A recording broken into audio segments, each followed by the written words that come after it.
दोस्तों, कथा संजीवनी में आप सभी का स्वागत है। दोस्तों, महाभारत ग्रंथ के अनुसार कुरुक्षेत्र युद्ध में विजय मिलने के बाद पांडवों ने अश्वमेध यज्ञ का आयोजन किया। यज्ञ को सफल बनाने के लिए एक अश्व को स्वतंत्र छोड़ दिया गया। इसी क्रम में जब वह अश्व कई राज्यों से होता हुआ कौशल राज्य पहुंचा तो उसे राजा मोरध्वज ने पकड़ लिया। यह खबर जब पांडुपुत्र अर्जुन के पास पहुंची तो वह क्रोधित हो उठे और कौशल राज्य पर चढ़ाई करने के लिए अपनी सेना को तैयार करने लगे। यह देख भगवान कृष्ण ने अर्जुन को रोकते हुए कहा, हे अर्जुन, क्या तुम्हें पता है कि कौशल नरेश मोरध्वज मेरे बहुत बड़े भक्त हैं।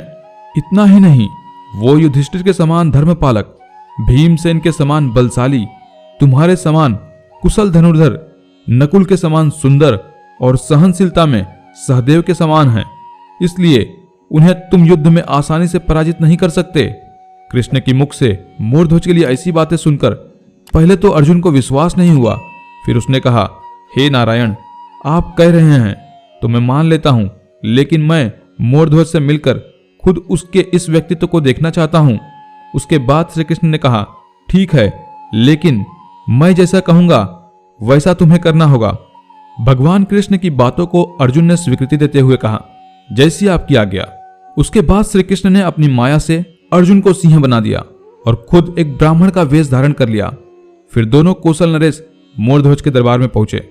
उधर अपने दरबार में एक ब्राह्मण को देख राजा मोरध्वज जैसे ही उनके स्वागत के लिए आगे बढ़े, वैसे ही ब्राह्मण के वेश में श्री कृष्ण ने उन्हें रोकते हुए जोर से कहा, हे राजन, ये मेरा सिंह बहुत दिनों से भूखा है, इसे खाने के लिए मांस चाहिए। राजा मोरध्वज ने कहा, हे ब्राह्मण, आप क्रोधित ना हो, मैं अभी इसके लिए भेड़ बकरी की व्यवस्था करवाता हूं। जिस पर ब्राह्मण ने हंसते हुए कहा, हे मूर्ख राजन, यह कोई साधारण सिंह नहीं है जो भेड़ बकरियों का मांस खाए। इसे खाने में केवल इंसान के दाहिने हिस्से का मांस ही चाहिए। ब्राह्मण की बात सुनकर मोरध्वज बिना किसी देरी के अपने शरीर के दाहिने भाग का मांस देने के लिए तैयार हो गए। परंतु ब्राह्मण ने मोरध्वज से कहा कि हे राजन, लेकिन मेरे सिंह को तुम्हारे पुत्र के शरीर के दाहिने हिस्से का मांस चाहिए। यह सुनकर राजा और रानी दोनों भावुक हो उठे।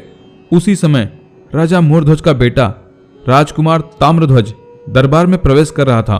उसने ब्राह्मण की सारी बातें सुन ली थी। उसने दरबार में आते ही कहा कि हे ब्राह्मण श्रेष्ठ, मैं अपना दाहिना अंग देने के लिए तैयार हूं। यह सुन ब्राह्मण को आश्चर्य हुआ।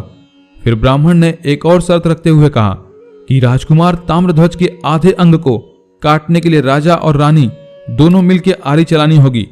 कृष्ण रूपी ब्राह्मण की बातें सुनकर मोरध्वज ने कहा कि हे ब्राह्मण, आपकी आज्ञा शिरोधार्य है।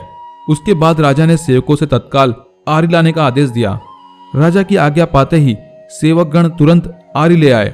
उसके बाद राजा और रानी ने अपने पुत्र ताम्रध्वज को आरी से बीचों बीच विभाजित करना प्रारंभ किया। तभी ब्राह्मण ने देखा कि राजकुमार के बाएं आंखों से आंसू बह रहा है। इससे क्रुद्ध होकर ब्राह्मण ने कहा कि मेरा सिंह रोते हुए राजकुमार का मांस नहीं खा सकता। यह सुनकर राजकुमार ताम्रध्वज ने कहा, हे ब्राह्मण देव, मैं नहीं रो रहा हूं, ये तो मेरा बायां अंग रो रहा है कि वो कितना बड़ा अभागा है कि वह आपके काम नहीं आ सका। राजकुमार के इतना कहते ही श्री कृष्ण और अर्जुन अपने वास्तविक रूप में आ गए। भगवान कृष्ण ने राजकुमार ताम्रध्वज के सर पर अपना हाथ फेरा, जिससे राजकुमार के अंग पहले की भांति स्वस्थ हो गए। और उसके पश्चात मोरध्वज और रानी को श्री कृष्ण ने आशीर्वाद भी दिया। फिर कौशल नरेश ने अश्वमेध यज्ञ का घोड़ा अर्जुन को लौटा दिया, जिसके बाद श्री कृष्ण और अर्जुन वहां से हस्तिनापुर के लिए प्रस्थान कर गए। दोस्तों, महाभारत काल में यह घटना जहां पर घटी थी वह स्थान आज भी आरंग के नाम से जाना जाता है और यह कस्बा छत्तीसगढ़ की राजधानी रायपुर से 45 किलोमीटर की दूरी पर स्थित है। तो दोस्तों, उम्मीद करते हैं कि आज की यह कहानी आपको बेहद पसंद आई हो। तो दोस्तों, वीडियो को ज्यादा से ज्यादा लाइक और शेयर अवश्य कीजिएगा और कथा संजीवनी इस चैनल को सब्सक्राइब करके घंटी के बटन को भी अवश्य दबाएं। तो दोस्तों, मिलते हैं किसी बेहतरीन कहानी के साथ। तब तक के लिए आप सभी का धन्यवाद।